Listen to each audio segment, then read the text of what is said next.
This special edition of the Life Sounds Good podcast was recorded remotely from Canada and South Africa.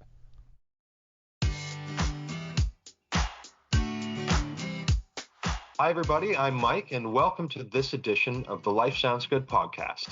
And I'm Wendy, and today we're talking to DeafMetal Jenni, one of the innovators behind the outstanding DeafMetal products and the executive force behind that company of innovation. Don't miss out, because as you know, life sounds good. Welcome to the show, Jenni. Thank you very much. So you discovered a bit ago that you had hearing loss. Did you have normal hearing completely for a good portion of your life? And was this a sudden change for you?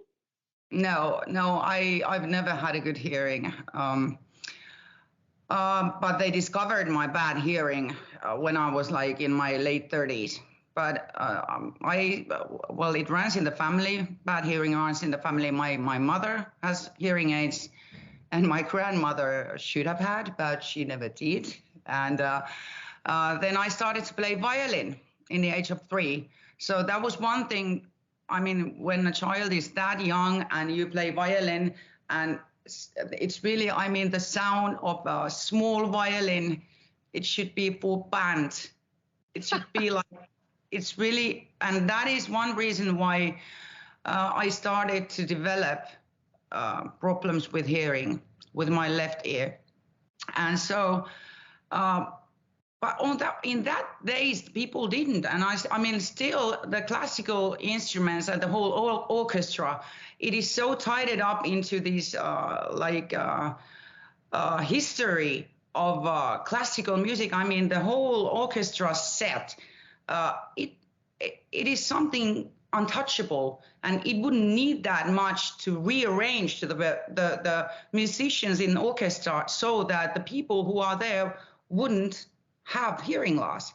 And it's quite common that some people who, for example, violin players, they end their careers in their 40s because they can't hear well enough anymore. And that's really sad. But this is like, it needs time for people to develop. Okay, so that is where, when I started to destroy my hearing without even realizing it, and then the violin at some point, it turned into punk music, and I started to sing in my 20s, and I still sing, but nowadays I don't do it anymore in a small basement without any earplugs. Now I take care of my hearing, but I remember those when we were rehearsing, that when we had like a pause, we didn't train, and we went outside and just to talk about the music. I remember that I felt that my ears are hurting, like physically hurting. So that was one thing which, again, took it forward, my hearing loss journey. And then when I was over 30, I suddenly, I had like some problems in school already when I was a teenager. And I remember that I had some friends who told me that, like especially men, and especially one friend, Teemu, he was 2 years older than me. And he told me one time in school that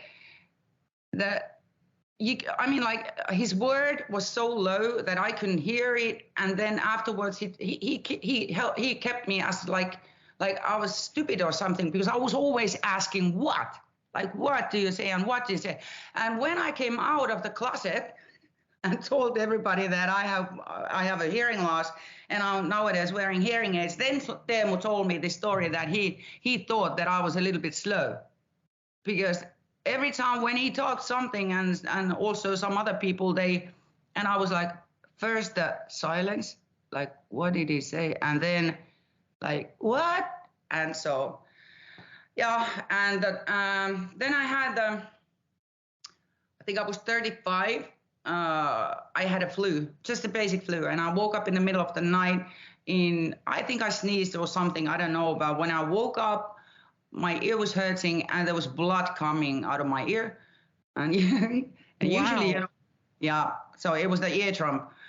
But I didn't know that. But it was such a flu that it was just like the pressure was too much and it exploded the eardrum. I remember thinking that what is going on? Like usually in the movies, if somebody, if there is coming blood from somebody's ears, it means that you're gonna die.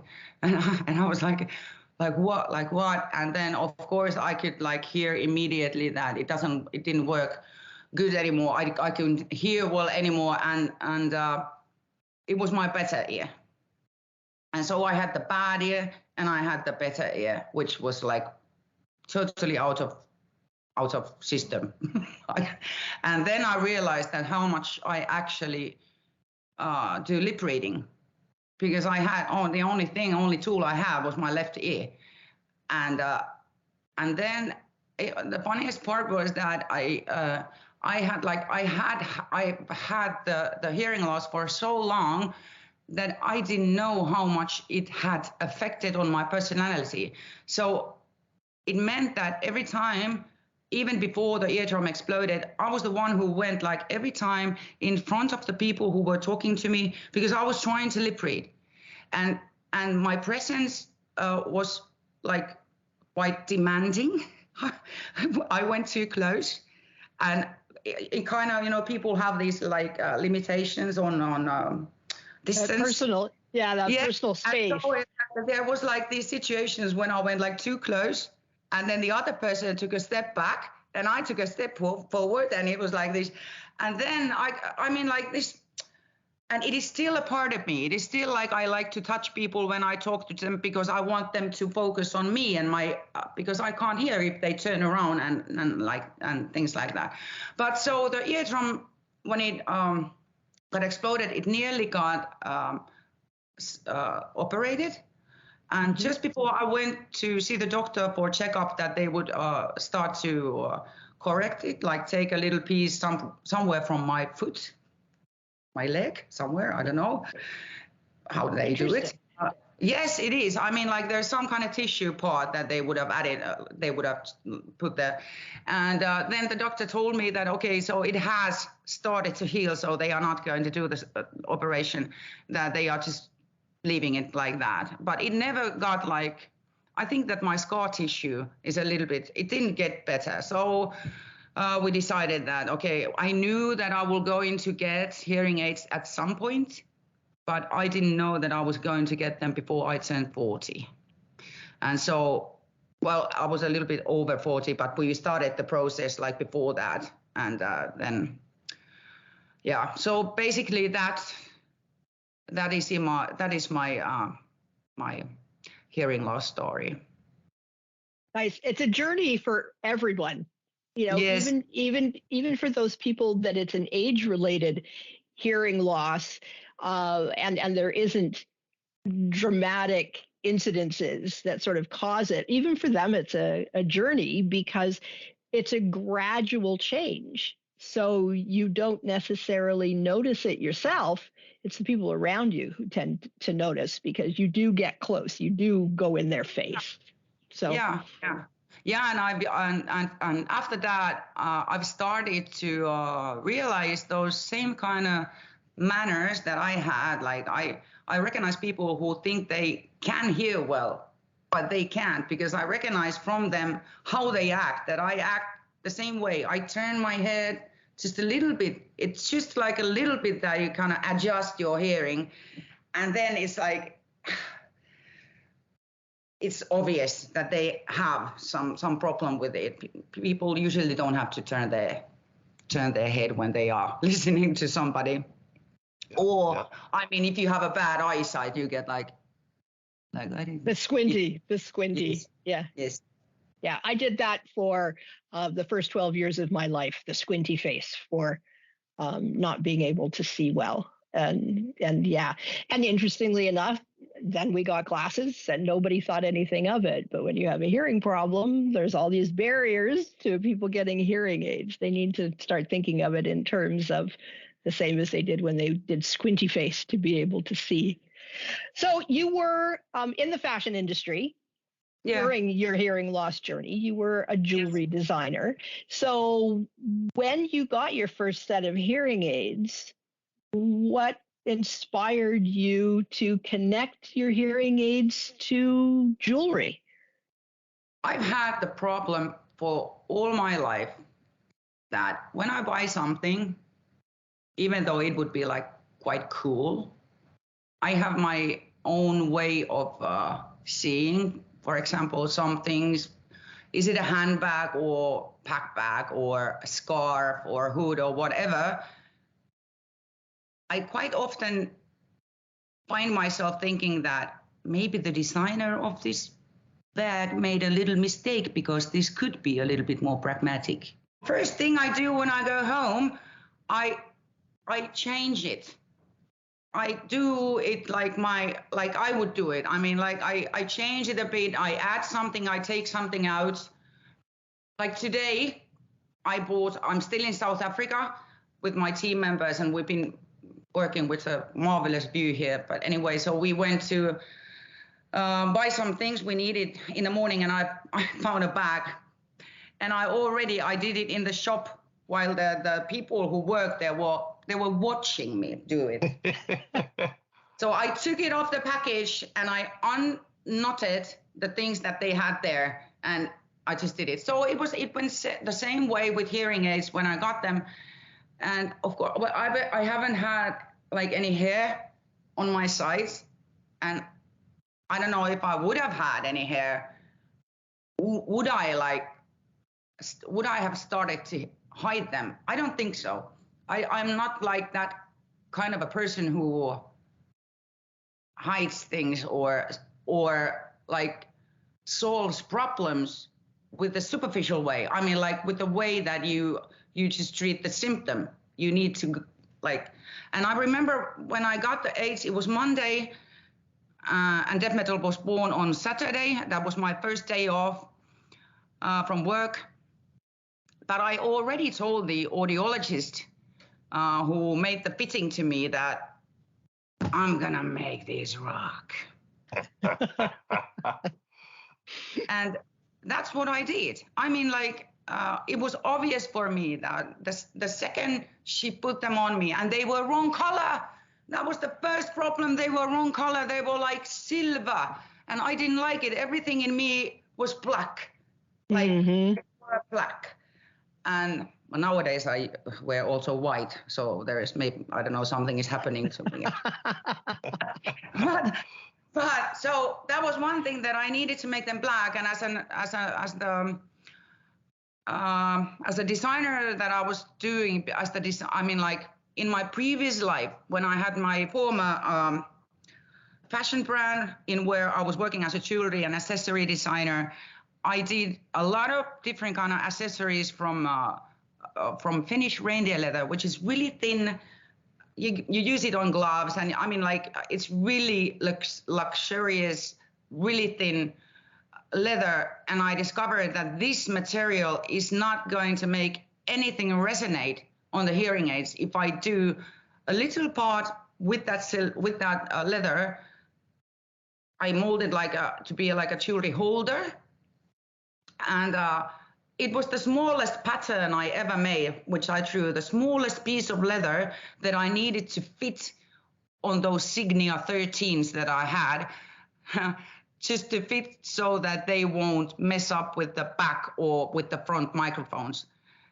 And then I added a little joint ring there, and then I made them earrings and put them in my ears. And then I remember that my bonus daughter came to my workshop on that Saturday, just in the second when I got them ready, when they were ready, and she was staring at me, and I was like, look what I did. Look what I did. And she has told me afterwards a few times that she remembers the look on my face when I was wearing my new hearing aid jewelry, and I didn't even know how to call them. They were just, I just transferred them into earrings, and my hearing aids were leather, black leather, and it felt really good. And then I ran to my husband and told him that, okay, you need to take a picture of my ear. It's really hard to take a selfie from your ear. And so he was like, no, nobody's going to watch that. You come out of the closet 9 o'clock in Saturday evening and tell people that you wear hearing aids. And I was like, no. I was so excited. I wanted him to take the picture, and he took it, and rest of the family went to sauna, and I just made a quick post that I got hearing aids, but it's okay because look at them. And there was nothing like I didn't put my phone number. I didn't put anything. There was just the enthusiastic excitement, the feeling that I had. They were so nice, the earrings, and then they were pragmatic because they were hearing aids. I could hear better with those earrings. And so I went to sauna, and I had a funny feeling that something's happening, and it got viral. It got like 220,000 views in just a few days in Finland. And I'm in Finland, it's a small country. And so the first journalist contacted me on that Saturday night. She put me a message. She was working for like a health magazine, and she asked that, hey, can we do a story about this? That this is like great, and yeah, so that's how it started. And so your home turf is Finland. Yeah. And you sort of stumbled on this because Jenni wanted to be Jenni, even with the hearing aids. So how did you go from this level of attention in Finland to now being a worldwide brand? COVID. Interesting. Well, COVID did actually do some positive things, at least. COVID did something good, and I think the one thing was good it did, and it still affects, and it helped really, like in the beginning of DeafMetal. I had to, so there is like the side of, there's like my side, and then there is the side of Jenni Ahtianen, who had been working as an audiologist in United States for 20 years. My kind of woman. We get along, like she's my friend nowadays. And so there's Jen's perspective in the story and mine. And my perspective was in the beginning when COVID started, well, nobody, when you have to stay at home, when it's on lockdown, nobody wears anything else but just like comfortable clothing. And I mean, like nobody wears any earrings, or I didn't even wear my hearing aids because just why? Nobody talks to me at home. Well, this is I may have just exaggerated a little bit, but so what I started to do, I knew that it was going to get big because I had one business innovation competition worldwide. Well, I was second on that competition, but also it had one like other new product of the year competition before that, and I mean the interest was obviously growing. The only thing that kind of ruined that was COVID, because people were not shopping online anymore. But what people did was they were exploring online. They spend more time on computers than ever. I mean, like if I look at our children, it's like one reason why they are so into the machines, like even more, is that you had nothing to do. So what I started to do on COVID time, I started to write a business plan, and I did it. In the second I decided that I will do it, I wrote it in English because I knew that this is going to, this is going to be international thing because of the global innovation contest that I got silver with. And so I wrote it, and it became like a 64-page Bible. I had a lot of like ideas there. I wrote everything into it, what was in me. I had photographs, I had sketches, I had like everything was there. And I didn't know where it was going to end. Like what that first business plan draft, I didn't know that it was going to end up to Jen.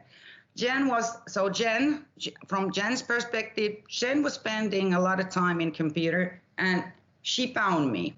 And she put me a message through the contact form that we have in our web shop. And I've had like those kind of contacts before, but usually it goes that when people get excited, they are kind of early adapters. When they get excited, when you reply to them, I just realized that I was too hopeful that something would happen, and then the other person is not like something happens so that it doesn't just like land. But with Jen, she didn't give up. I was like, ooh, when she emailed me first through the contact form, and then she put me email, and then I still didn't want to get my hopes up, but we started to email, and she started to, and I sent that business plan to her, and I didn't believe that anything like that big would going to happen until she put her first order in, and that was Saturday morning. And also, I didn't tell anything to my husband about this because I was still sure that this is not going to happen, and it happened. And then I remember I woke him up. It was Saturday morning. I woke him up and said that I have been doing something behind your back. That we have a U.S. distributor now. So this is how DeafMetal started, and of course before COVID, these online calls, they were not that usual. We didn't have like this much online meetings, but at that time we started to have. And if I think about DeafMetal and global pandemic that we had, and so everybody all over the world, they started it was normal thing to have a meeting like this. And so it kind of speeded up the whole business, so that somebody was contacting me from UK, and then we had an online call, and then I sent the samples, and then it went like really fast. And so that's why I think that COVID was one of those reasons that kind of helped me with this. And also because it gave people in the same way it still does, even though we don't have COVID, we have just other kind of shit in the world now. But it kind of gave hope that, because there's so much stigma and shame around hearing aids, and I've managed to create something beautiful on top of that. Absolutely. Yeah, and beautiful. They really are. You have a fairly broad range of jewelry choices, but the neat thing around, in addition to the beauty, is there's a protection factor. Yes. So that you don't lose your hearing aids, particularly the behind the ear style, people taking on and off their glasses, or still, at least here in Canada anyway, taking their masks on and off. People have their hearing aids fall off and they don't necessarily realize that they're gone. So what was that intentional? The building in of the holsters so that people wouldn't lose their hearing aids? So the holster is basically just a jewelry holder. It's a fastener. And so that, to be able to wear DeafMetals, even for the aesthetic reasons, you need the holster. But the whole safety part was a total accident. Which is amazing. Yes, I didn't think about it. And when I was pitching in one competition, there was this woman in a jury that came to me after the competition and said that you have to point out more the fact that it has this safety aspect. And then I realized that actually this is such a big argument for this innovation, that then I started to create like SCC collection, like safety chain collection, that kind of portfolio of products that mainly focuses on the safety. not only aesthetics. So that's why we have there like just these chains that look like jewelry chains. We have them in various colors, and you can even wear them with your own earrings. But only thing you need is the holster to wear them. So yeah, so basically we have like two selling arguments, and they are safety and beauty. I'd like to think that it's like we have a new slogan like DeafMetal is all about lifestyle and safety, and it like really depends on the market, the general market, that what kind of people, what are people more interested in.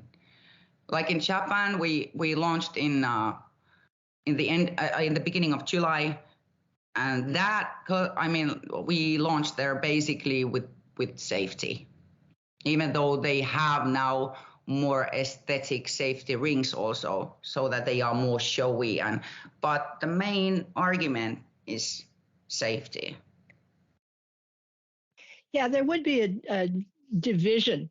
Absolutely. Especially when I think about markets like in Canada, right? When we consider more urban versus rural audiences, right? We've got for example, a lot of my family are farming people in southern Ontario, and not very concerned with style and things like that, but the functionality of this product, the safety factor of this product is something that adds so much value to their lifestyle, whereas someone like me who lives within the city, and I'm very artistic, and I'm that guy that where fashion is a factor, that to me the safety becomes sort of secondary, but it still also remains primary, because I am a glasses wearer. So that has actually, since I started working in this field, been one of the concerns that raised to my mind instantly. I see the designs and I see how they work, and I say, well, my life requires glasses. This impedes my options. So this product allows me to have a much broader choice of options in different products across the market, to be able to suit the needs that I have, while offering me that style, beauty, and to live in that world as well. But I think that you're landing this just wonderfully, like I say, because when I think about in our market in Canada, we definitely have that divide of urban versus rural type of lifestyles, and I think that this hits both of those marks. Yeah, and this is like, like we are growing all the time. I needed to start out somewhere, and it started out with the jewelry holder, as we called it, holster for BTE, and the same one goes to CI processors. But now, when DeafMetal is getting more and more name, I have other hearing aid manufacturers that are coming to me, like in Australia 1.5 years ago. These metal people, they came to our booth with their newest designs and told me that, can you please innovate something for this? And this is like how, not just like if we think about the jewelry, the aesthetic side of it, and the different kind of styles of hearing aid jewelry that I design, that grows by the various genres of people. Some people like they like to wear pink butterflies. I don't, but some do. And some people like to wear gold, and some silver, and it grows by demand. But also the whole core idea of DeafMetal, which is the little fastener, the jewelry holder. We have 5 different attachments now, and I'm innovating more all the time. And I really like it that some hearing aid that the people that have let's take, for example, cochlear console. So they have some kind of solution for that, but that's not enough. It's still like too pragmatic. And then I have the first customer who has that, and she doesn't like it either. She wants me to do something in there. So like we have one customer in Los Angeles, and I'm doing her a prototype to a hearing device which doesn't have a jewelry holder yet, and I don't even charge for that, because that job with her will give, I mean, like for me, it gives a problem. And for other similar hearing device users, it gives a whole new way of thinking about that hearing aid. So it's Absolutely. like, yes. And then we have a new fastener. Then we need to start to do new kind of jewelry. And I don't actually want to talk just about jewelry, because DeafMetal has been mainly for women until now. And like the man cuff that we are bringing, we were supposed to bring this man cuff, which is like a safety ring for men. It's really invisible. It is made in 2 different shades, with a lighter skin and darker skin, and it's really thin. The reason for that is that men are really pragmatic. They are much more pragmatic and functional users than what women are. We like to have like these shiny things in our ears, and we like to. We are so different in that. But men, they are not. They want things to work. So, like now, the safety ring was one solution. The man cuff was one solution for one segment of men. But then we had another, I can't talk about this that much yet because it's secret. Yeah, got it. But one of our distributors told me about their problem with the men, and they made a wish. And now I'm making the wish come true. Love it. Yes. The continued innovation is one of the things that I find extremely interesting about it. That you haven't created a product and just landed on it. That you are continuing to read the audience and evolve and continuing to create. I think that's fantastic. Yes. You're continuing to provide new solutions for existing problems. Yes, and it's like it's also mandatory for me as a designer to be able to receive problems, because if I would just do different kind of jewelry with which are all used with the holster, I would get bored. I need problems, and I need different kind of people with different kind of styles. I mean, that is the fuel which keeps me like in this business, and which keeps me like viral. I mean, like working, like enthusiastic. Vital. Yeah. Yes. Yes. Keeps you vital. Yeah. Yes. Yeah. So in the process of developing your product, you took the environment a lot into consideration as you put together your packaging and even the metals that you are using to create your chains and your jewelry. Can you tell me a little bit about that and why you decided the environment was going to be such a strong portion of your development? I don't see it that way at all. Maybe it's because I've been working in this like fashion sector for so long, well, I've been an entrepreneur like almost 30 years. So I think that those are not anymore even the kind of questions that an entrepreneur should ask. They are reality. And it's like they are like so normal things that you just gotta think that way. If you don't, then I think that it's just wrong. I mean, I try to choose the kind of materials that are recycled, because that's what people do nowadays. That this is how the world is in the stage that you have to think about those things. And like, for example, if I think about my son who's 16 years old, they don't even think about those anymore. They are like more like facts to them. That, that silver is like 70-80% of the silvers are recycled, and I mean, like it's or that you used cotton, which is made from old cotton shirts, and so it's like this is just where we are. It makes me wonder if Europe is perhaps much further ahead than Canada in terms of that just being the way people think. And certainly we appreciate that. But here in Canada, that is not an automatic assumption for people here that you're going to use recycled silver, that you're going to use recycled cotton, that you're going to use recycled paper.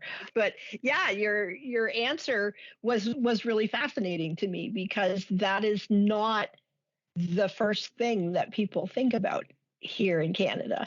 As a matter of fact, Mike and I are in London, Ontario, and we're only getting green boxes to be able to compost the waste from our kitchens. Those green boxes are only just being delivered this week. There has been no green box program in this city before. So that's an interesting difference between the mindset in Europe and the mindset here in Canada. I mean, like, there is also, it might be that, but I'm in Cape Town now. And yes. Just when I bought the leather, the bag that I tuned up, like the second I got it in my hands, everything they sold me there was recycled. Amazing. Like it's a high-end brand, but it's like they were packed in this like cardboard, which is like made from old paper. I mean, like, or maybe I don't think about it, but I choose those kind of objects. I don't know.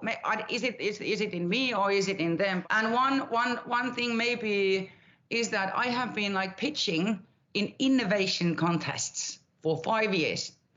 So in those contests, there are always the people that are creating something new, and it has quite much to do with recycling and, the nature and sustainability. And so I've seen that. So maybe I'm just so in that, because I've seen that the most important innovations that actually gets rewarded and which are kind of classified very important innovations, they always have something to do with the world.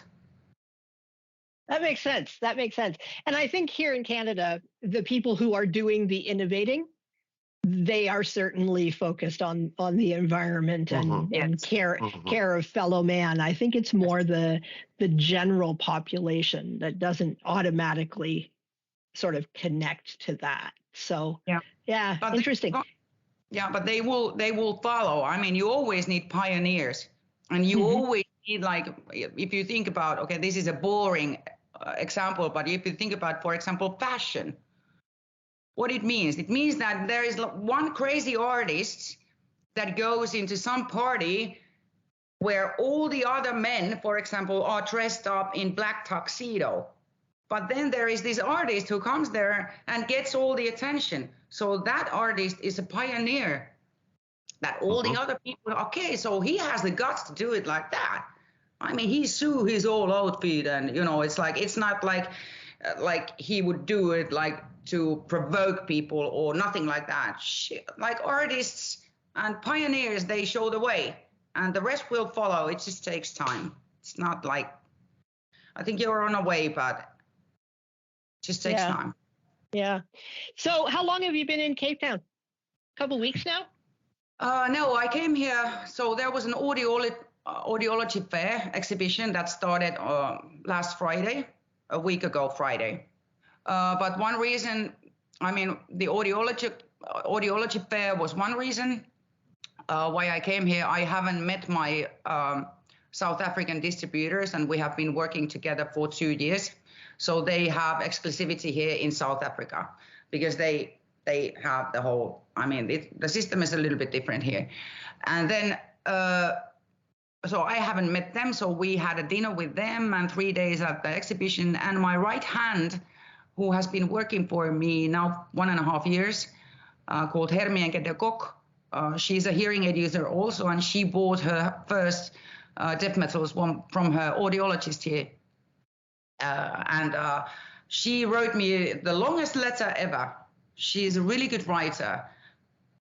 And she became our copywriter. She's doing our marketing. She's doing our sales. Mainly, she's focusing on social media posts. So if you go to DeafMetal community site on Instagram, basically everything is what is in there. It's she writes with the heart, and because she's a hearing aid user also, she's a perfect match, and also we have become friends with her. So it's, I mean, this is crazy to how it has been, like everything with DeafMetal, that we are like a big family. I mean, I send to all of our team members, I call them family members. I send them at least once a month, like just a basic email, but that's a family email where I tell them that how the family is doing.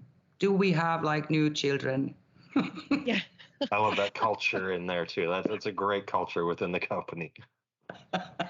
Yeah. Oh, that's fun. Yeah, and because I mean, like if I compare fashion sector to medical sector, it's totally different. There is a lot of superficial things going on in the fashion sector. And when even the fairs, if I compare the fashion fairs, exhibitions in Paris where we were with my former brand, and I compare it with the AAA fair, for example, where I was in Seattle now, oh my God, the people are so totally different. So totally different. Of course, you have different kind of people in everywhere, but I mean, in general, people are more human-centric, much more human-centric in this sector. Yeah, I would agree with that. And in Cape Town, because I've been following DeafMetal community on Instagram, and you've been doing some interesting community outreach. I think you had an event with some children. You had a contest for people to create designs. Yes. Is that accurate? Yeah, well, we had it here, but I've done it before, like with the CI children. So we organized the competition. This was like maybe 1.5 years ago. So children got to draw their own CI coil hats that you use on top of them, and then we started to manufacture was it like 3 or 5 best designs. They were children's drawings. They were great, and we have our sub contractors in Finland. So everything is manufactured in Finland, all of the jewelry, and so it's like possible to print on leather. How cool is that? So you can basically draw anything, and then we just print it on leather, and then I fry the leather, and then suddenly it's a coil hat. And so we organized a similar kind of competition, but it was not for children. It was for everybody. Nice. I have drawings somewhere in here, but yeah. I still haven't pronounced the winner, but we will tell about it in DeafMetal community. Nice. But that was that all the doctors or the audiologists, I mean, there was no children in that exhibition area. No children at all. They were all adults, but they were like really, I had a picture of an ear, which I had sketched, and then we just printed like tens. I mean, like there was a lot of papers, and then there was color pens, and then just there was so much people. It didn't need that many people, but when there was like 4 people, 5 people drawing an earring in our table in our booth, it kind of got like attraction, and then people came here. I want my earrings, and then they started. I mean, like even though you were a doctor or a nurse or whatever, and they were drawing like different kind of earrings there, and it was just so wonderful. Yeah. That's fabulous, because it's the engagement. And I think that's the cool thing about the brand having grown so much from your presence on social media is as your brand uses the word family. Social media, of course, uses the word social. Yeah, it's community. Right. Yeah. Well, Jenni, thank you so much. You're very enthusiastic, and it really comes through. Yeah, I love your story. I love the product. I love the style. So it's a pleasure to meet you today. Thank you for joining us today on the Life Sounds Good podcast, brought to you by Hear Well, Be Well. Next time, it's just going to be Mike and I talking about all of the risks that the research has found that come to be because of hearing loss. Don't forget to subscribe, and you can also find us on Facebook. And if you have a story about hearing or your experience with hearing aids you'd like to share, drop us a line at podcast@hearwellbewell.ca. Hear us next time on Life Sounds Good.